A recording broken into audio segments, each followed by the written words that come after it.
Immunology. Concept शुरू करने से पहले हमें ये पता होना चाहिए कि इम्यूनोलॉजी क्या होती है। इम्यूनोलॉजी से पहले हमें ये पता होना चाहिए कि इम्यून क्या है, इम्यून सिस्टम क्या है, क्या मतलब है। ठीक है, तो जैसे इसमें दिखा रखा है इम्यून सिस्टम क्या होता है?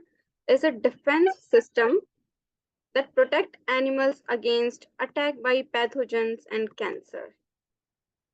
कहने का मतलब ये है कि कैंसर, ठीक है, इसने एक वर्ड यूज करा है कैंसर, बट बेसिकली हमारी बॉडी के अंदर, एनिमल्स के अंदर एक सिस्टम प्रेजेंट होता है। वो क्या करता है? प्रोटेक्ट करता है हमारी बॉडी को। Okay Simrat. So immune system क्या है? वो हमारा, आप कह सकते हैं वो हमारा फाइटिंग सिस्टम, मतलब हमारी बॉडी के अंदर कुछ और कोई भी चीज जो है वो अननोन है या हमें जो बीमार कर सकती है, डिजीज कोज कर सकती है, अगर ऐसी कोई चीज हमारी बॉडी के अंदर एंटर करने की कोशिश करती है, ठीक है, तो उससे प्रोटेक्ट हमें कौन करता है? हमारा इम्यून सिस्टम। ठीक है, अब जो इम्यून सिस्टम है उसके अंदर भी ऑब्वियसली हमें पता है हम मल्टी सेलुलर ऑर्गेनिज्म है। तो हमारी बॉडी बहुत सारी सेल्स की बनी हुई है। इवन बेसिक हमारा एक सिस्टम भी बहुत सारी सेल्स से बना हुआ है। एक सिस्टम भी हमारा सिंगल सेल नहीं है। तो जो लार्ज नंबर ऑफ सेल्स होती हैं, मॉलिक्यूल्स होते हैं, ठीक है, जो इम्यून सिस्टम है वो हमारा प्रोड्यूस करता है, जिसकी वजह से जो भी काम हमें करना है, ऑब्वियसली इम्यून सिस्टम का काम है डिफेंस, हमारी बॉडी को बचाना। और किससे बचाना? जो डिजीज कॉजिंग ऑर्गेनिजम्स हैं या जो पैथोजेंस हैं जो हमारी बॉडी के अंदर एंटर करके हमें बीमार कर सकते हैं, हमें कोई डिसऑर्डर कोज कर सकते हैं। तो इस तरह के ऑर्गेनिज्म से हमारी बॉडी को प्रोटेक्ट करने का काम हमारा इम्यून सिस्टम करेगा। और इन दिस रिस्पॉन्स वो क्या करता है? नंबर ऑफ शेल्स प्रोड्यूस करता है, मॉलिक्यूल्स प्रोड्यूस करता है, ताकि वो अपना ये काम करवा सके।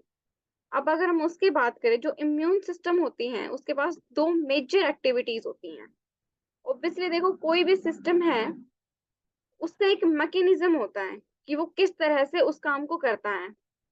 ठीक है, उस मैकेनिज्म में जो हमारा इम्यून सिस्टम है उसके अंदर दो एक्टिविटी हैं, दो तरह से वो काम करता है। You can say two steps हैं उसके अंदर। जो पहला वाला है वो है रिकॉग्निशन। रिकॉग्निशन यानी कि किसी चीज को पहचानना, उसको याद रखना। ठीक है, पहले ये क्या करेगा इसमें? Recognition, and after that response. मतलब किसी चीज को उसने पहचान लिया है, उसके अगेंस्ट उसने जो भी चीजें बनानी है अब वो बनाएगा, और उसका रिस्पॉन्स जो है वो एक रिस्पॉन्स क्रिएट करेगा जिसकी वजह से हमारी बॉडी जो है प्रोटेक्ट हो सकती है उस ऑर्गेनिज्म से। ठीक है, the ability to differentiate even a single amino acid differences among pathogens and also self from non self molecules.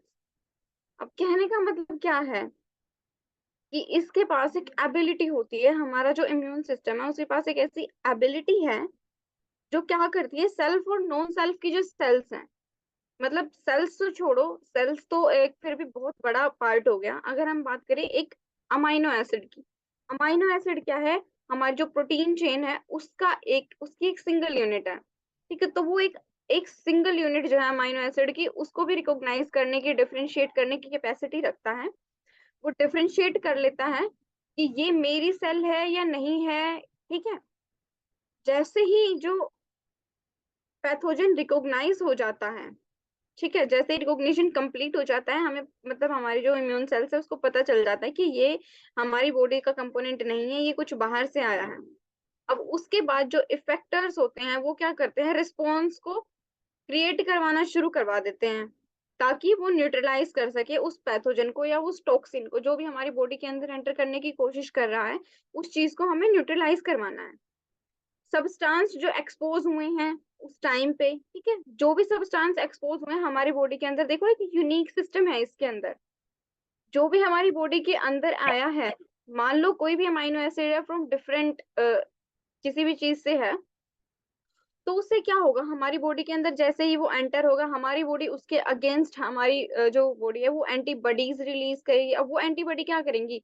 एक बार के लिए उसको किल कर देंगी। ठीक है, किल करने के बाद क्या होगा? ये सीन यही खत्म नहीं हो जाता है कि किल कर दिया खत्म हो गया। अब इसमें क्या होता है? किल करने के बाद उसकी कुछ मेमोरी सेल्स रह जाती हैं। मेमोरी सेल से मतलब क्या है? उसके पास एक मैकेनिज्म रह जाता है कि अगर ऐसा ऐसा कोई ऑर्गेनिज्म आया था तो हमने ऐसी एंटीबॉडीज बनाई थी ठीक है, और इससे इस ऑर्गेनिज्म को हमने खत्म कर दिया था। ठीक है, तो इस तरह से उसके अंदर मेमोरी सेल्स बनाई जाती हैं। अब फर्दर अगर हम बात करें इम्यून सिस्टम की, तो जो इम्यून सिस्टम है वो डिवाइडेड होता है इनेट इम्यून सिस्टम और एक्वायर्ड इम्यून सिस्टम। तो सबसे पहले हम स्टार्ट करते हैं with the इनेट immune system, that what is the इनेट immune system. It is the first line of defence of the body present from the time of birth. मतलब कि ये जो है, ये जो बच्चा पैदा होता है इन्फेंट, ठीक है, तो उसी टाइम से उसकी बॉडी में स्टार्ट है। हमारे पास जब से हम पैदा हुए हैं, तब से हमारी बॉडी के अंदर कुछ चीजें ऐसी प्रेजेंट हैं जो हमें बचाती हैं पैथोजन से। जो इननेट इम्यून के जो कंपोनेंट्स होते हैं वो प्रेजेंट होते हैं जब तक इन्फेक्शन, इवन इन्फेक्शन नहीं भी हुआ है, कोई ऑर्गेनिज्म हमारी बॉडी के अंदर नहीं भी आया है, तो भी वो कंपोनेंट्स ऑलरेडी हमारे पास प्रेजेंट है हमारी बॉडी को सेव करने के लिए। ये जो होते हैं ये कुछ पर्टिकुलरली स्पेसिफिक नहीं होते हैं। जस्ट अ सेकेंड का।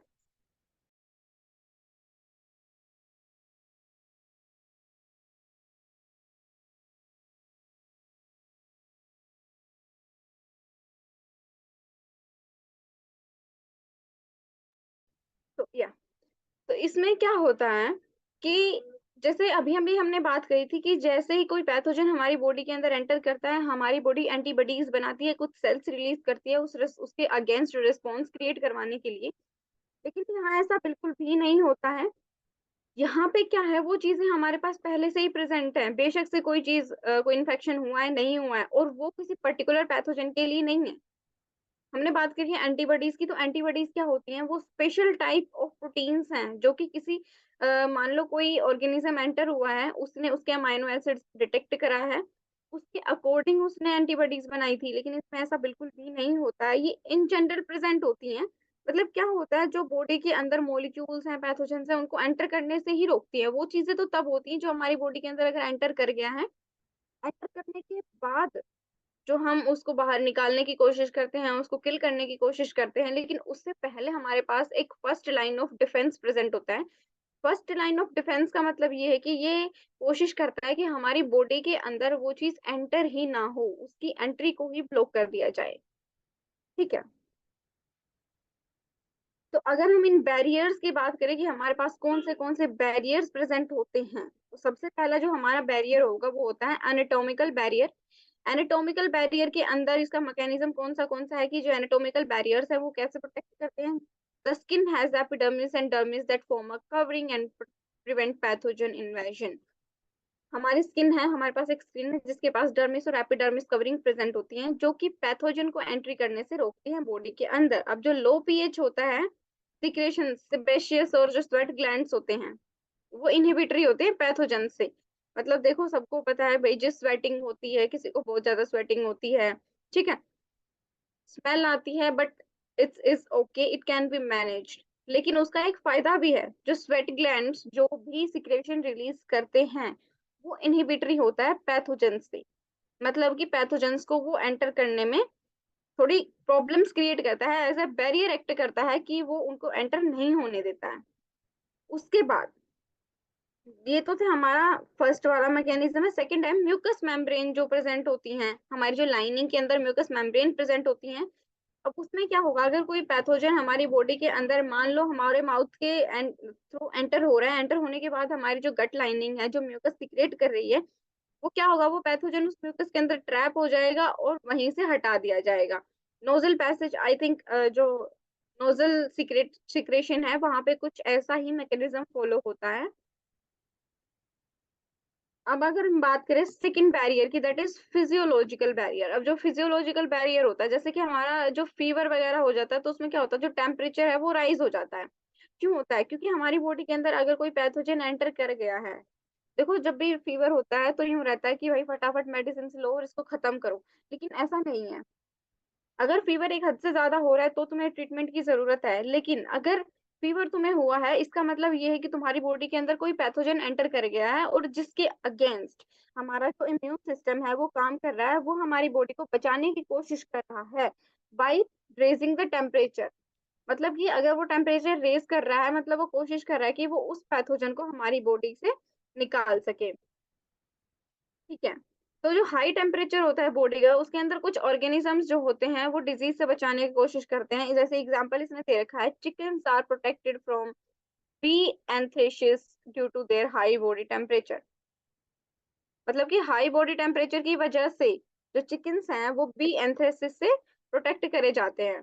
अब उसके बाद अगर हम बात करें, जो लो पीएच होता है गैस्ट्रिक सिक्रेशन का, वो बहुत सारे माइक्रोब्स को इनहिबिट करता है, एंट्री करने में माइक्रोब्स को रोकता है। एन एंटी माइक्रोबियल सब्सटेंस जैसे कि लाइजोसोम्स होते हैं टीयर्स के अंदर या सलाइवा के अंदर, जो एंटी माइक्रोबियल सब्सटेंस प्रेजेंट होते हैं वो इनहिबिट करते हैं किसी भी माइक्रो ऑर्गेनिज्म को बॉडी के अंदर एंटर करने के लिए। After that, if we are going to talk about the third barrier, that is phagocytic barriers। अब phagocytic barriers कौन से होते हैं? जो phagocytic cells प्रेजेंट होते हैं हमारी बॉडी के अंदर। phagocytosis का मतलब आई थिंक सबको याद होगा। phagocytosis का मतलब किसी चीज को एनगल्फ कर रहे हैं, तो वो एनगल्फ कौन कर रहे हैं? जो phagocytic cells प्रेजेंट होती हैं वो एनगल्फ करती हैं, ब्रेक डाउन कर देती हैं, किल कर देती हैं पैथोजेंस को। उन चीजों का जैसे इन्होंने एग्जांपल दे रखा है, जैसे कि मैक्रोफेजेस हैं, न्यूट्रोफिल्स हैं, मोनोसाइट्स हैं, ठीक है। इस तरह की जो सेल्स होती हैं, फैगोसाइटिक सेल्स होती हैं, वो एनगल्फ कर लेती हैं फैगोसाइटिक बैरियर्स को। अगर हम बात करें इन्फ्लेमेशन, हमारा इन्फ्लेमेशन जो है वो हमारा फोर्थ बैरियर है। देखो हम कई बार हमने देखा है कुछ काट जाता है हमारी बॉडी के अंदर, तो हमारी बॉडी थोड़ी सूज जाती है, ठीक है, इन्फ्लेमेट कर जाती है। क्यों होता है ऐसा? क्योंकि जिस भी चीज ने काटा है उसने कुछ ना कुछ हमारी बॉडी के अंदर टॉक्सिन्स रिलीज कर दिए हैं। अब उन टॉक्सिन्स को हमारी बॉडी से बाहर निकालने के लिए, या वो उनका इफेक्ट पूरी बॉडी के अंदर ना फैले, उन चीजों को रोकने के लिए हमारी जो बॉडी है, हमारी बॉडी का जो इम्यून सिस्टम है वो काम कर रहा है, ठीक है। There is a leakage of fluid from blood vessels due to vasodilation and increase in the permeability. इसमें क्या होता है, हमारी जो बॉडी वेसल्स सॉरी, जो हमारी ब्लड वेसल्स होती हैं, ब्लड वेसल से क्या होता है, कुछ फ्लूइड निकलता है। ब्लड वेसल से जो फ्लूइड निकलता है वो उस एरिया में इकट्ठा हो जाता है जहां पे किसी चीज ने जो काटा था, जिसकी वजह से वो परमेबिलिटी को इंक्रीज कर देता है। उसके बाद एक इनफ्लक्स होता है सेल्स का, मतलब उस एरिया की जो सेल्स होती हैं, ताकि जो पैथोजन है उसको डैमेज ना कर सके, उसमें से ना निकल सके। इस वजह से वहां पे बहुत सारा जो बॉडी फ्लूइड है वो जमा हो जाता है और उस पैथोजन को मतलब उसी के अंदर रिजोल्व कर लेता है। तो इस तरह से इन्फ्लेमेशन होती है। तो ये तो था हमारा first line of defence, that is innate immunity. की इननेट इम्यूनिटी क्या है, वो हमारी बॉडी को किस तरह से प्रोटेक्ट करती है। अब अगर हम बात करें अडेप्टिव इम्यून सिस्टम की, जैसे कि मैंने शुरू में बोला था कि हमारा जो इम्यून सिस्टम है हम उसको दो पार्ट्स में डिवाइड करते हैं, इननेट एंड अडेप्टिव, और यू कैन से एक्वायर्ड, ठीक है। तो जो इननेट होती है वो हमारी पहले से ही प्रेजेंट होती है बॉडी के अंदर, जो self first line of defence है कि वो कोशिश करती है हमारी बॉडी के अंदर पैथोजन एंटर ही ना हो। और इन द केस अगर पैथोजन एंटर हो जाता है तो हमारा काम करता है अडेप्टिव इम्यून। अब अगर हम बात करें अडेप्टिव इम्यून सिस्टम की, तो जो फॉरेन पैथोजेंस होते हैं, जो फॉरेन पैथोजन जैसे कि और या एंटीजन जो होते हैं वो सेलेक्टिवली रिकॉग्नाइज हो जाते हैं और एलिमिनेट कर दिए जाते हैं अडेप्टिव इम्यून सिस्टम से। जबकि जो इननेट इम्यून सिस्टम है वो फेल हो जाता है, मतलब कि वो पैथोजेंस को इन्वेजन करवा देता है कई बार हमारे स्किन के थ्रू या हमारे जो बाकी बॉडी पार्ट्स हैं उनके थ्रू, जो पैथोजेंस है वो एंटर हो ही जाते हैं, ठीक है। तो जैसे ही वो फेल हो जाता है तो उसके बाद हमारा काम आता है अडेप्टिव इम्यून सिस्टम।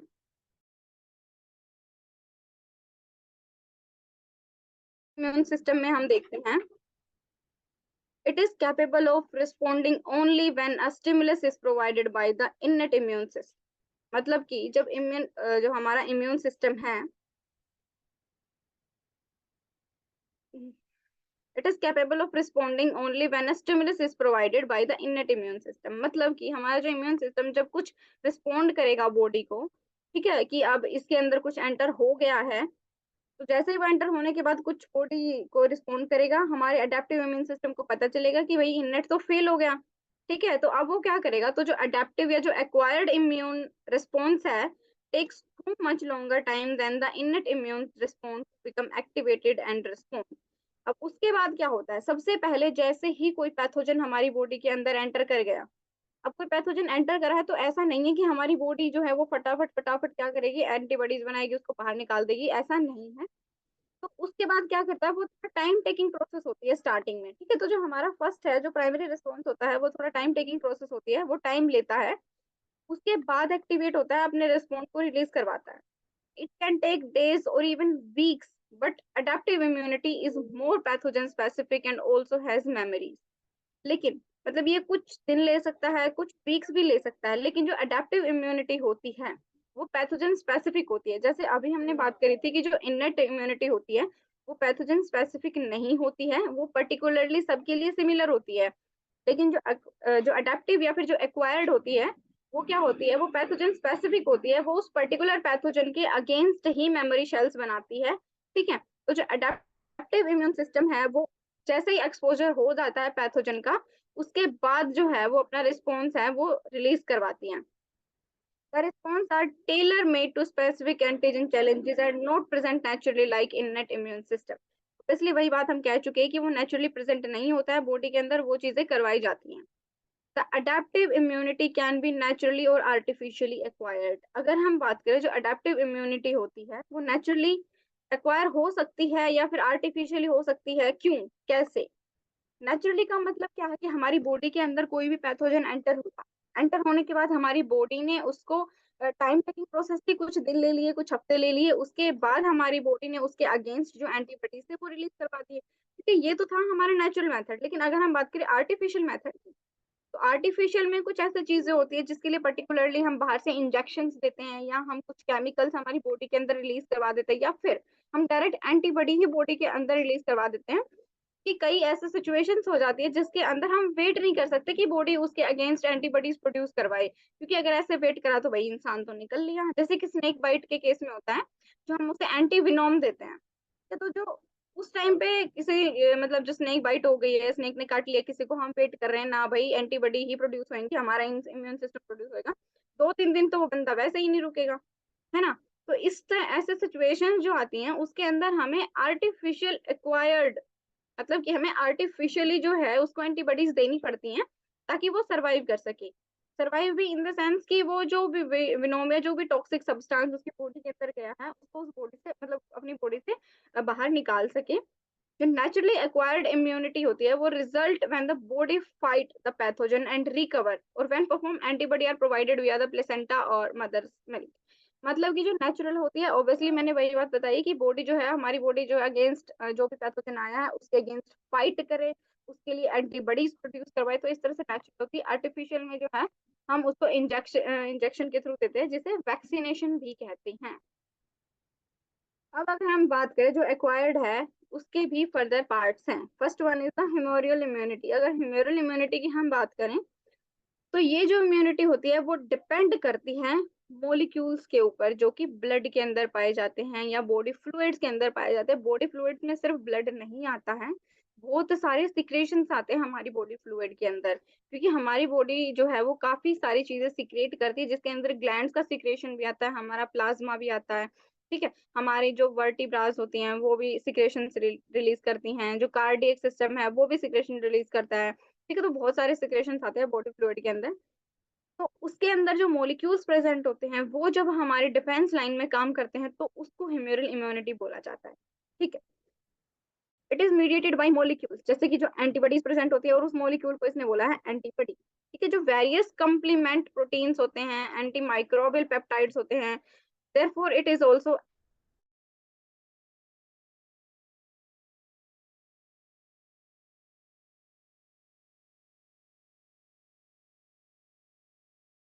इम्यूनिटी हमें मिल रही है। ह्यूमरल इम्यूनिटी के अंदर इन्वॉल्व होता है प्रोडक्शन ऑफ एंटीबॉडीज, मतलब कि एंटीबॉडीज का प्रोडक्शन करवाया जाता है, स्टिमुलेशन। उसी के साथ साथ जो इवेंट्स होते हैं जैसे कि टी हेल्पर सेल्स को एक्टिवेट करा जाता है, उसके साथ साथ साइटोकाइंस को प्रोड्यूस करवाया जाता है अलग अलग फंक्शंस में, या फिर अलग अलग जो इफेक्टर्स होते हैं एंटीबॉडीज के, इस तरह से होते हैं। तो सबसे पहले क्या होगा, न्यूट्रलाइजेशन होता है पैथोजन का या टॉक्सिजन का, मतलब कि जो भी बॉडी के अंदर जो पैथोजन एंटर हुआ है उसको न्यूट्रलाइज करवाया जाएगा ताकि वो बॉडी के अंदर इफेक्ट ना करे। Classical pathway of complement activation, अब ये क्या होता है, क्लासिकल पाथवे होता है। उसके बाद आता है जो ऑप्सोनाइजेशन हो या फिर फैगोसाइटोसिस होती है पैथोजन की, या फिर इवेंचुअल पैथोजन क्लियरिंग। मतलब कि ये कुछ मेथड्स हैं जिनके थ्रू जो है इनको हटाया जा सकता है या खत्म किया जा सकता है पैथोजन जो भी बॉडी में एंटर हुए हैं, या तो उसको न्यूट्रलाइज करवाया जा सकता है या फिर उसके लिए कुछ क्लासिकल पाथवेज यूज करे जा सकते हैं। ऑप्सोनाइजेशन या फैगोसाइटोसिस करी जाती है, मतलब डायरेक्ट उसको एनगल्फ कर लिया जाता है या खत्म कर दिया जाता है उसको। या फिर उस पैथोजन को बॉडी से सिंपली क्लियर कर दिया जाता है। ठीक है, अब अगर हम उसके बाद बात करें सेल मीडिएटेड और इम्यून रिस्पॉन्स की, तो जो सेल मीडिएटेड इम्यून रिस्पॉन्स होता है उसके अंदर क्या होता है, अभी तो हमने देखा था ह्यूमरल, ह्यूमरल में मतलब हमारी जो बॉडी फ्लूइड्स हैं वो हमारी एंटीबॉडीज प्रोड्यूस करवा रही हैं। अब अगर हम बात करें सेल मीडिएटेड, मतलब कि हमारी बॉडी की जो सेल्स हैं वो क्या करती हैं, फाइट करती हैं अगेंस्ट पैथोजन के। जैसे कि अभी मैंने थोड़ी देर पहले हम जो टेबल पढ़ रहे थे, बैरियर्स वाली टेबल पढ़ रहे थे, तो कुछ सेल्स के नाम हमने देखे थे, ठीक है, जो कि ऐसा बैरियर एक्ट करती हैं या वो एनगल्फ कर लेती हैं डायरेक्ट उसको। तो इस तरह से जो हमारी बॉडी की सेल्स होती हैं वो पैथोजेंस के अगेंस्ट काम करती हैं, जैसे कि बैक्टीरिया या फिर वायरसेस कोई भी एंटर हो जाता है।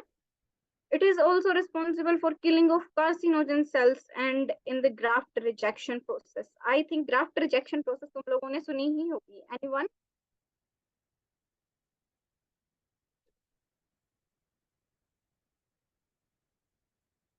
ओके, तो ग्राफ्ट रिजेक्शन प्रोसेस में क्या होता है, ऑर्गन ट्रांसप्लांट तो आई थिंक सबने ही सुना होगा। तो ऑर्गन ट्रांसप्लांट जब किया जाता है, किसी भी इंसान का ऑर्गन ट्रांसप्लांट मतलब किसी एक का ऑर्गन जो है दूसरे के अंदर जब भेजा जाता है, तो ऐसे में ये होता है कि हमारी जो बॉडी की सेल्स होती हैं, ठीक है, तो वो एंटीजन को डिटेक्ट करती हैं। अब ये सारे के सारे काम किसके होते हैं, इम्यून सिस्टम के। तो वो एंटीजन को डिटेक्ट करती हैं, सामने वाला जो भी ऑर्गन हमारी बॉडी के अंदर आया है, और अगर वो मैच नहीं होता है, it's okay Smith, I am telling कि अगर जो बॉडी ट्रांस सॉरी जो ऑर्गन ट्रांसप्लांट में जो ऑर्गन हमारी बॉडी के अंदर एंटर हुआ है, जो किसी दूसरे इंसान का ऑर्गन है, उसके एंटीजेंस को हमारा जो इम्यून सिस्टम है वो टेस्ट करता है कि क्या ये मैच कर रहे हैं। और अगर वो एंटीजन हमारी बॉडी की एंटीजन से मैच नहीं हो पाते हैं, तो हमारी बॉडी उसे एक्सेप्ट करने से मना कर देती है कि ये हमारी सेल्स नहीं है। ठीक है, ये सेल्फ और नॉन सेल्फ वाला ही कंसेप्ट है, जो बॉडी है वो रिकॉग्नाइज कर लेती है सेल्फ और नॉन सेल्फ वाले को। अगर उसे लगता है ये नॉन सेल्फ है तो वो उसे एक्सेप्ट नहीं करती है, और जो बॉडी है वो रिस्पॉन्सेस दिखाना शुरू कर देती है। रिस्पॉन्सेस में बेसिकली यही होता है, पेन वगैरह होना शुरू हो जाता है, या फिर वो चीजें सेट नहीं हो पाती है, वो जो बॉडी ऑर्गन जो भी एंटर करा है वो अच्छे से प्रॉपर फंक्शनिंग नहीं कर पाता। तो इस तरह की जो चीजें हैं वो ग्राफ्ट रिजेक्शन प्रोसेस में आती है, कि जो बॉडी ने है उस ग्राफ्ट को रिजेक्ट कर दिया है, उसने एक्सेप्ट नहीं करा है। ठीक है, तो ऐसे केसेस में क्या होता है, उस पेशेंट को, जैसे कि मान लो किसी की किडनी ट्रांसप्लांट हुई है, किडनी ट्रांसप्लांट के टाइम पे उसे बहुत सारे इम्यूनो सप्रेसेंट्स दिए जाते हैं। उसे इम्यूनो सप्रेसेंट क्यों दिए जाते हैं, क्योंकि जो बॉडी का जो इम्यून सिस्टम है वो रिस्पोंड करेगा उस पर्टिकुलर ऑर्गन के अगेंस्ट, जो ऑर्गन एंटर हुआ है बॉडी के अंदर, ठीक है, उसके अगेंस्ट जो है वो जैसे एक्शन करेगा तो वो रिजेक्ट कर देगा उस बॉडी ऑर्गन को, वो एडजस्ट होने ही नहीं देगा। तो जब तक वो ऑर्गन बॉडी के अंदर एडजस्ट नहीं हो जाता, तो जो इम्यून सिस्टम है उसको सप्रेस करके रखा जाता है, कुछ इम्यूनो सप्रेसेंट मेडिसिन दी जाती हैं। बेसिकली यू कैन से कि इम्यून सिस्टम को बेहोश कर दिया जाता है कि भाई तू कुछ नहीं बोलेगा, अभी तू होश में ही नहीं है, तू पहचान नहीं सकता है कौन है कौन नहीं है। ठीक है, तो इस तरह से ग्राफ्ट रिजेक्शन होता है। तो जो ग्राफ्ट रिजेक्शन प्रोसेसेस होती है उसके अंदर वो सेल्स ही जो होती हैं, जो सेल मीडिएटेड इम्यून रिस्पॉन्स के अंदर सेल्स काम करती है, वही रिस्पॉन्सिबल होती हैं। तो जो फॉरेन एंटीजन होता है वो रिकॉग्नाइज होता है फेगोसाइटोसिक्स। जो फेगोसाइटिक सेल्स होती हैं वो क्या करती है, रिकॉग्नाइज कर लेती हैं कि ये जो कोई भी चीज एंटर हुई है हमारी बॉडी के अंदर, ये फॉरेन है, ये हमारी बॉडी की नहीं है। ये सेल्स इंक्लूड करती हैं मैक्रोफेजेस होती हैं, डेंड्राइटिक सेल्स होती हैं, जो इननेट थी। देखो इसके अंदर तुम एक थोड़ा कम्युनिकेशन यूं देखो कि अभी हम पढ़ रहे हैं एक्वायर्ड इम्यून सिस्टम, ठीक है, या फिर अडेप्टिव, बट इसमें हो क्या रहा है, इसमें जो सेल मीडिएटेड के अंदर जो सेल्स हमारे इननेट बैरियर्स के अंदर प्रेजेंट थी, वो सेम सेल्स क्या है, वो सेल मीडिएटेड के अंदर या फिर जो हमारा एक्वायर्ड इम्यून सिस्टम उसके अंदर भी काम कर रही हैं। ये सेल्स हमारी बॉडी में इननेट में भी प्रेजेंट है, वहां पे अगर ये फेल हो गई है तो उसके बाद ये यहाँ पे आके दोबारा से अपना काम करने की कोशिश करेंगी। तो जो फैगोसाइटिक सेल्स होती है, जैसे कि माइक्रोफेजेस हैं या डेंड्राइटिक सेल्स हैं, ये क्या करेंगी, उसको पहचान लेंगी कि ये हमारी बॉडी का कोई भी पार्ट नहीं है। अब उसके बाद क्या करती हैं, वो इंटरनलाइज करवा देती है पैथोजन को, डिग्रेड कर देती हैं। और उसके बाद जो एंटीजन पेप्टाइड्स प्रेजेंट होते हैं सरफेस में, एमएचसी क्लास 2 मॉलिक्यूल। अब देखो ये चीजें थोड़ी डीपली जा रही हैं। जो एमएचसी होती है, ठीक है, जो एमएचसी है वो हमारी बॉडी के इम्यून सिस्टम के अंदर कुछ मॉलिक्यूल्स प्रेजेंट होते हैं और इनको क्लासेस में डिवाइड करा गया है। ठीक है, फर्दर हम इसको देखेंगे। तो एमएचसी क्लास 2 मॉलिक्यूल के सरफेस के ऊपर, मान लो ये हमारा जो एमएचसी क्लास 2 मॉलिक्यूल है, इसके सरफेस के ऊपर कुछ पेप्टाइड्स प्रेजेंट होते हैं, कुछ पेप्टाइड्स प्रेजेंट होते हैं। ठीक है, अब ये जो एंटीजन प्रेजेंट होते हैं, ये क्या करेंगे, ये पहचान लेंगे कि ये हमारी बॉडी की शेल नहीं है। उसके बाद ये इसको जो भी एंटीजन यहाँ से आया था इसको पकड़ के ले जाएंगे, उसको इंटरनलाइज करवा देंगे, मतलब किसी ऐसी जगह गायब करवा देंगे यू कैन से, जहाँ उसको डिग्रेड करवा दिया जाएगा।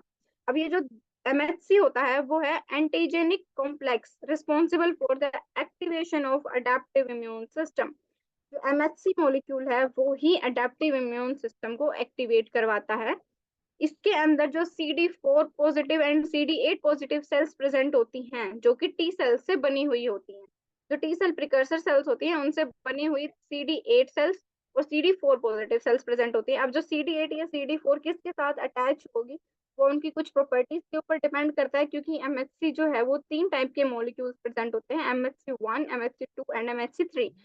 3 type of classes are there, और उसके अंदर CD4 पॉजिटिव CD8 पॉजिटिव किससे अटैच होगी वो फर्दर हम पढ़ेंगे। जो टी साइकिल्स सॉरी जो टी सेल प्रिकर्सर सेल्स होती हैं वो थाइमस के अंदर प्रेजेंट होती हैं। आप देखते हैं जो MHC क्लास 2 कॉम्प्लेक्स होता है उसके ऊपर एपीसीज के ऊपर प्रेजेंट होता है। अब एपीसीज कौन सी होती हैं, वो एंटीजन प्रेजेंटिंग सेल्स होती हैं। यहाँ पे जब हमने बात करी जो MHC2 मॉलिक्यूल है ये प्रेजेंट होता है एपीसीज के ऊपर, एंटीजन प्रेजेंटिंग सेल्स के ऊपर। इससे देख सकते हो कि एंटीजन प्रेजेंटिंग मतलब कि इनके पास एंटीजन प्रेजेंट है, और अगर इसके पास एंटीजन प्रेजेंट है तो जो बाहर से कोई सेल आएगी तो वो रिकॉग्नाइज कर लेगा उस एंटीजन को मैच करके कि ये हमारी है या नहीं है, ठीक है। अगर होती है तो ठीक है, इट्स ओके, एक्सेप्ट कर लेगा। अगर वो हमारी सेल नहीं है, उसे लगता है कि ये नॉन सेल्फ है, तो फर्दर वो ऐसी सेल्स को भेजेगा कि जिसको डिग्रेड करवा दे, उसको खत्म करवा दे। अब जो एपीसीज होती हैं वो क्या करती हैं, इंटरेक्ट करती हैं CD4 सेल्स के साथ। देखो MHC2, जो MHC2 कॉम्प्लेक्स है वो प्रेजेंट होता है एपीसीज के ऊपर। एपीसीज जो होती हैं वो इंटरेक्ट करती हैं CD4 पॉजिटिव के साथ, ठीक है। T cells while CD8 cells T cell interact with antigen cells class 1 MHC complex। मतलब कि जो तुम एक पेयर बना के चलो, CD4 APCs एंड MHC2 ये तीनों एक साथ रहेंगी, CD8 MHC क्लास 1, ठीक है। और जो टी सेल्स होती हैं, ये समझ में आया?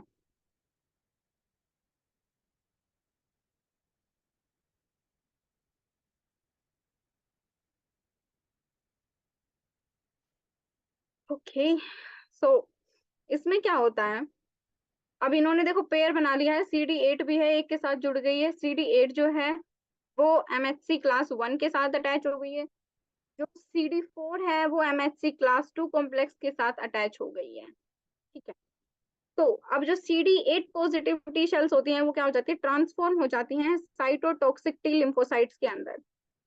साइटोटॉक्सिक जो टी लिम्फोसाइट्स होती हैं वो रिस्पॉन्सिबल होती हैं डिस्ट्रक्शन ऑफ इन्फेक्टेड और कैंसीरियस सेल के अंदर, ठीक है। मतलब कि जो कैंसरस सेल्स हो गई हैं या जो इन्फेक्टेड सेल्स हो गई हैं उनको खत्म कौन करेगा, CTL यानी कि साइटोटॉक्सिक जो टी लिम्फोसाइट्स होती हैं वो खत्म करेंगी। अभी यहाँ पे देखो कुछ क्लासेस जो सेल्स हैं उनके फीचर्स क्या क्या होते हैं इम्यून सिस्टम के अंदर, अगर हम ये बात करें तो जो पहली सेल्स होती है वो है बी सेल। इसमें दिखाई गई है बी सेल विद एंटीबॉडीज, मतलब बी सेल जो है वो एंटीबॉडीज कौन से हैं।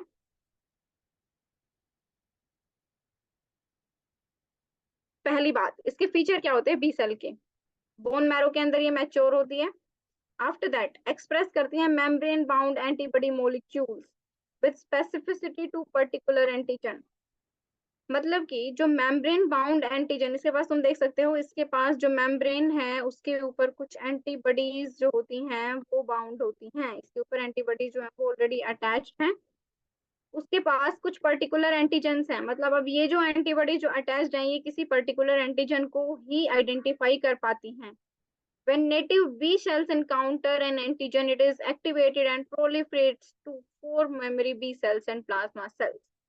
अब जो B cells होती हैं अगर ये किसी एंटीजन के कांटेक्ट में आती हैं तो ये क्या हो जाती हैं, ये प्रोलिफरेट हो जाती है। प्रोलिफरेट होने का मतलब क्या है, डिवाइड हो जाती हैं। तो टाइप की सेल्स बनाती हैं जिसके अंदर एक मेमोरी बी सेल्स बनाती हैं और दूसरी जो है वो प्लाज्मा सेल्स की फॉर्मेशन करती हैं। आफ्टर दैट प्लाज्मा सेल जो सीक्रेट हुई थी वो क्या करेंगी, सीक्रेट करती हैं एंटीबॉडी रैपिडली। अब जो बी सेल्स थी वो तो मेमोरी सेल्स बन गई हैं, इन्होंने पहचानने फर्दर आगे की फ्यूचर के लिए इन्होंने रख लिया कि अगर यही एंटीजन सेम आता है तो हम इसको पहचान लेंगे, पक्का रट लिया है हमने। उसके बाद जो दूसरी टाइप की सेल्स बनी थी जो कि प्लाज्मा सेल्स थी, अब ये प्लाज्मा सेल्स क्या करती हैं, सिक्रेट कर देती हैं एंटीबॉडीज को। एक ने याद रख लिया, दूसरी ने उसके अगेंस्ट वेपन्स प्रोड्यूस कर दिए कि अब हम इसको नहीं छोड़ेंगे, ठीक है, आगे के लिए भी नहीं छोड़ेंगे। जो मेमोरी सेल्स थी वो एक्टिवेट हो जाती हैं subsequent exposure to the same antigen and produce a much more sensitive response. मतलब अभी जो पहला जो रिस्पॉन्स था, जिसमें पहली बार भी कोई एंटीजन एंटर हुआ था, तो उसकी वजह से क्या हुआ था कि हमारी जो बी सेल्स हैं उन्होंने थोड़ा सा टाइम टेकिंग प्रोसेस हुई, क्योंकि फर्स्ट रिस्पॉन्स है, आएंगे उसको पहचानेंगे, फिर ये डिसाइड करेंगे कि इसके अगेंस्ट कौन सी चीज है, क्या कैसे मतलब क्या फंक्शंस हैं इसके, तो थोड़ा टाइम टेकिंग प्रोसेस होती है। तो जो प्राइमरी रिस्पॉन्स होता है वो थोड़ा स्लो होता है, ठीक है। तो उसके बाद क्या करेंगे, उन्होंने मेमोरी सेल्स बना लिए, रख लिए। अब उसके बाद वो सेम एंटीजन दोबारा से अगर बॉडी के अंदर एंटर करता है तो इस बार क्या होगा, जो हमारी मेमोरी सेल्स पिछली बार बन गई थी वो फटाफट एक्टिवेट हो जाएंगी, एक्टिवेट होते ही फटाफट एंटीबॉडी बना लेंगी। और पहले वाला जो रिस्पॉन्स था वो थोड़ा स्लो होता है और मतलब थोड़ा कम होता है, लेकिन इस बार जो सेकेंडरी रिस्पॉन्स होगा वो क्या होगा, वो बहुत ज्यादा बहुत फास्ट होगा और उसके साथ साथ वो बहुत ही ज्यादा एक्सेलरेशन में होगा। अब हमारे जो सेकंड टाइप ऑफ सेल्स हैं दैट इज टी सेल्स। अभी तक हमने बात करी बी सेल्स की, अब जो टी सेल्स होती हैं उसके पास टीसीआर प्रेजेंट होती हैं। अब टी सेल्स जो होती हैं वो बोन मैरो के अंदर बनती हैं, लेकिन मैच्योर जो होती हैं वो थाइमस के अंदर होती हैं, मतलब कि बोन मैरो से बन के थाइमस के अंदर जाके वहां पे मैच्योर होती हैं। उसके बाद जो express T cell receptor TCR on its surface, इसके पास टी सेल रिसेप्टर्स प्रेजेंट होती हैं। जो टी सेल रिसेप्टर्स होते हैं वो रिकॉग्नाइज करते हैं एंटीजन को only when the bound to MHC molecule. अब टी सेल्स के पास देखो, बी सेल्स जो थी उसके पास एंटीजन प्रेजेंट थे, वो डायरेक्टली रिकॉग्नाइज कर सकती थी, लेकिन जो टी सेल्स होती हैं वो क्या करती हैं, उसके पास ऐसी कोई कैपेसिटी नहीं है कि वो खुद से ही रिकॉग्नाइज करवा, ठीक है, तो ऐसा नहीं है। तो उनको क्या करना होता है, उनको हेल्प चाहिए एमएचसी को मॉलिक्यूल्स की। अगर उन्हें एमएचसी मॉलिक्यूल्स नहीं मिलते हैं तो वो एंटीजेंस को रिसेप्ट मतलब जो एंटीजेंस आए हैं उनको रिकॉग्नाइज नहीं करवा पाएंगी। जो नेटिव टी सेल्स होती हैं जब वो एमएचसी के साथ बाउंड हो जाती हैं तो वो एंटीजन प्रोलिफरेट कर जाते हैं और इफेक्टर टी सेल्स और मेमोरी टी सेल्स प्रोड्यूस कर देती हैं। मतलब कि जो टी सेल्स पहले से प्रेजेंट थी उसके साथ एमएचसी आ गया, एमएचसी उसके साथ मिलने के बाद क्या करेगा, दो टाइप की सेल्स में डिवाइड हो जाएंगे। एक होती है इफेक्टर टी सेल्स, इफेक्टर का मतलब है कि वो वाली सेल्स जो कि एंटीबॉडीज बनाएंगी उसको, जो भी एंटीजन मतलब जो भी पैथोजन हमारी बॉडी के अंदर आया है उसके अगेंस्ट उसको किल करने के लिए। और उसके अलावा जो दूसरी सेल्स प्रोड्यूस हुई हैं वो होती हैं मेमोरी टी सेल्स, यानी कि सेम फंक्शन वही था जो उन्होंने प्रोड्यूस करा था टी सेल्स ने, मेमोरी सेल्स बना लिए हैं इन्होंने। अब उसके बाद जो हेल्पर टी सेल्स होते हैं जब वो एक्टिवेट हो जाती हैं तो वो क्या करती हैं, साइटोकाइंस को सिक्रेट कर देती हैं। उसके बाद जैसे ही साइटोकाइन सिक्रेट हुआ तो वो क्या करेगा, साइटोटॉक्सिक टी सेल्स को यानी कि टीसी जो सेल्स होते हैं उनको एक्टिवेट कर देता है। अब ये जो टीसी सेल्स हैं वो क्या करेंगी, प्रोलिफरेट हो जाएंगी और साइटोटॉक्सिक टी लिम्फोसाइट्स बना लेंगी, सीटीएल, साइटोटॉक्सिक टी लिम्फोसाइट्स। वो क्या करेंगी, ये किल कर देंगी पैथोजन को। अब ये जो तरीका है ये टी सेल्स का है कि टी सेल्स किस तरह से इनको किल करती हैं। आफ्टर दैट जो हमारा थर्ड वाली होती हैं वो होती हैं एंटीजन प्रेजेंटिंग सेल यानी कि एपीसीज, अभी हमने बात करी थी जिसके अंदर मैक्रोफेजेस और डेंड्राइटिक सेल्स, दो टाइप की सेल्स आती हैं, macrophages, dendritic cells and B lymphocytes. ये तीन टाइप की जो सेल्स हैं हम इनको एंटीजन प्रेजेंटिंग सेल्स के अंदर काउंट करते हैं। इसके पास जो एपीसीज के पास होते हैं, हमने देखा था एमएचसी मॉलिक्यूल 2 जो है वो जो प्रेजेंट होता है इसके सरफेस के साथ, इनके साथ अटैच्ड होता है। They internalise the antigen and degrade it into smaller fragments, वो इंटरलाइज कर लेंगे अपने अंदर, एनगल्फ कर लेंगे उसको, उसको छोटे छोटे फ्रेगमेंट्स के अंदर ब्रेक डाउन कर देंगी। The fragment is then expressed with MHC2 molecule on the surface. अब जैसे ही उन्होंने क्या करा, उसको अपने अंदर कर लिया, उसको अंदर करने के बाद छोटे छोटे फ्रेगमेंट्स में तोड़ दिया। अब वो तोड़ने के बाद क्या होगा, जो MHC2 मॉलिक्यूल था उसके सरफेस के ऊपर आ जाएंगे वो छोटे छोटे जो एंटीजन थे ऊपर आ गए। अब वो क्या करेंगे, प्रोवाइड करते हैं costimulation signal to TH cell को एक्टिवेशन। मतलब इन्होंने क्या करा, एपीसी सेल्स ने एंटीजन को खा लिया, छोटे छोटे पार्ट्स में तोड़ दिया, इसके साथ जो MHC2 मॉलिक्यूल लगा हुआ था इसके ऊपर वाले पोर्शन पे उन छोटे छोटे पार्ट्स को लगा दिया। अब ये छोटे छोटे पार्ट्स जो इसके ऊपर लग गए हैं तो ये क्या करेंगी, ये जो टीएच सेल्स थी, जो टी हेल्पर सेल्स थी, उनको एक्टिवेट कर देंगी। जो टी हेल्पर सेल्स थी वो एक्टिवेट होने के बाद क्या करती हैं, साइटोकाइंस रिलीज करती हैं। साइटोकाइंस रिलीज करने के बाद जो टीसी सेल्स होती हैं वो बन जाती हैं, टीसी सेल्स जो होती हैं वो टी लिम्फोसाइट बना लेती हैं। अब ये जो टी लिम्फोसाइट बनी थी जो साइटोटॉक्सिक टी लिम्फोसाइट बनी थी उसके बाद वो क्या करेंगे, उस पैथोजन को किल कर जाती हैं। क्या ये बात सभी को समझ में आई?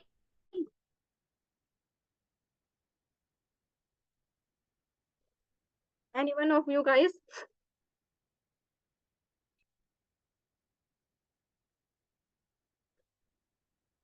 Okay, moving to the next, that is antigen processing. Antigen processing मतलब कि अभी तक हमने जो बात करी है कि किस तरह से एंटीजन एमएचसी के ऊपर अटैच हो गया है, जो साइटोटॉक्सिक टी लिम्फोसाइट्स आई हैं उन्होंने किल कर दिया है, तो उसके इस बीच में भी तो बहुत सारी प्रोसेसेस होती होंगी उस एंटीजन को प्रोसेस करने के लिए। उसमें क्या होता है, जो टी सेल्स रिकॉग्नाइज करती हैं एंटीजन को, जब तक वो डिग्रेड नहीं हो जाता स्मॉलर पेप्टाइड्स के अंदर, that can form complex with MHC class 2 और 1 मॉलिक्यूल। अभी जैसे मैंने बताया था कि एपीसीज उसको एनगल्फ कर लेती हैं, स्मॉलर पार्ट्स में तोड़ देती हैं, एमएचसी के ऊपर लगा देती हैं उसके बाद टी सेल्स जो उसको रिकॉग्नाइज करती हैं और उसको खत्म कर देती हैं। तो ये एंटीजन प्रोसेसिंग की ही एक प्रोसेस है। अब इस प्रोसेस को कहा जाता है एंटीजन प्रेजेंटेशन एंड प्रोसेसिंग। यही होती है कि एंटीजन को प्रेजेंट करना है, इसीलिए इन्हें एपीसीज कहा जाता है, एंटीजन प्रेजेंटिंग सेल्स। वो एंटीजन को प्रेजेंट करती हैं with the help of MHC molecules. MHC class 1 या 2 में से कोई भी हो सकता है उनके पास। तो जो रूट होता है एंटीजन की एंट्री का, वो डिटरमाइन करता है whether the antigen will be presented class 1 और क्लास 2 मॉलिक्यूल। कि किस तरह से जो एंटीजन है वो बॉडी के अंदर एंटर हुआ है, उस बात पे डिपेंड करता है कि वो कौन सा जो एमएचसी मॉलिक्यूल है उसको प्रेजेंट करेगा। Then exogenous antigen processing. उसके बाद जो एक्सोजीनियस एंटीजेंस होते हैं वो टेकअप होते हैं सेल्स बाय फेगोसाइटोसिस और endocytosis and degrade into smaller peptides. मतलब जो सेल होती है या तो वो उसे फेगोसाइटोसिस से लेती है या उसे एंडोसाइटोसिस से लेती है, एनगल्फ कर लेती है। ठीक है, तो एक्सोजीनियस जो मोड है उससे जो एंटीजन एंटर हुए हैं, अब ये जो प्रोसेस होती है वो performed by the antigen presenting sales like macrophages. अब ये जो मैक्रोफेजेस होती हैं इस प्रोसेस को परफॉर्म करती हैं। जो डेंड्राइटिक सेल्स होती हैं, जो बी सेल्स होती हैं, इन द एंडोसाइटोसिक प्रोसेसिंग पाथवे। तो इस तरह से इनका होता है। तो जो एंटीजन पेप्टाइड्स होते हैं प्रोड्यूस होते हैं एमएचसी क्लास 2 के साथ एंडोजीनियस। जो एक्सोजीनियस पाथवे को यूज करके जो भी एंटीजन अंदर आया है सेल के अंदर, वो एमएचसी क्लास 2 मॉलिक्यूल के थ्रू प्रेजेंट होगा। अब जो प्रेजेंटेशन होती है एक्सोजीनियस पेप्टाइड्स की, वो लिमिटेड होती है एंटीजन प्रेजेंटिंग सेल्स के अंदर। मतलब जो एमएचसी 2 सेल्स हैं, जो MHC2 मॉलिक्यूल है, वो जिस भी सेल के ऊपर प्रेजेंट होगा, वही जो है वो एक्सोजीनियस पेप्टाइड्स को प्रेजेंट कर पाएगी। अब जो CD4 होता है वो डिस्प्ले करता है T cells bind to the MHC2 molecule bound again antigen. अब MHC2 मॉलिक्यूल जो है उसके साथ साथ CD4 पॉजिटिव भी ऐड होता है। अब ये हेल्प करता है टी हेल्पर सेल्स को, ताकि वो उनको डिस्ट्रॉय कर सके। ये था एक मेथड जिसकी वजह से जो है वो एंटीजन बॉडी के अंदर एंटर करती हैं। अगर हम दूसरे की बात करें, that is endogenous antigen processing. अब इसके बाद जो एंडोजीनियस एंटीजन होते हैं जो कि होस्ट की सेल के अंदर प्रेजेंट होते हैं या प्रोड्यूस होते हैं, मतलब कि एक तो है वो बाहर से आए हैं, एक वो बॉडी के अंदर ही प्रोड्यूस हो रहे हैं। तो जो कॉमन सोर्स होता है एंडोजीनियस एंटीजन का, वो कैंसरस सेल्स होती हैं या फिर जो वायरस इन्फेक्टेड सेल्स होती हैं, वो कंटिन्यूअसली वायरल प्रोटीन से बनी हुई होती हैं। और वो डिग्रेड कर देती हैं एंडोप्लाज्मिक रेटिकुलम को स्मॉलर फ्रेगमेंट्स के अंदर। अब ये जो फ्रेगमेंट जो था वो बाइंड हो जाता है एमएचसी क्लास 1 मॉलिक्यूल के साथ, सरफेस के ऊपर आ जाता है। जो क्लास एमएचसी एंटीजन कॉम्प्लेक्स था वो रिकॉग्नाइज करता है CD4 पॉजिटिव के साथ। जो टी सेल्स होती हैं जिनके पास CD4 पॉजिटिव प्रेजेंट होता है, वो क्लास 1 एमएचसी मॉलिक्यूल को जो है वो रिकॉग्नाइज कर लेती हैं और उसके बाद वो किल कर देती हैं उसको। क्या अभी तक ये समझ में आया सभी को?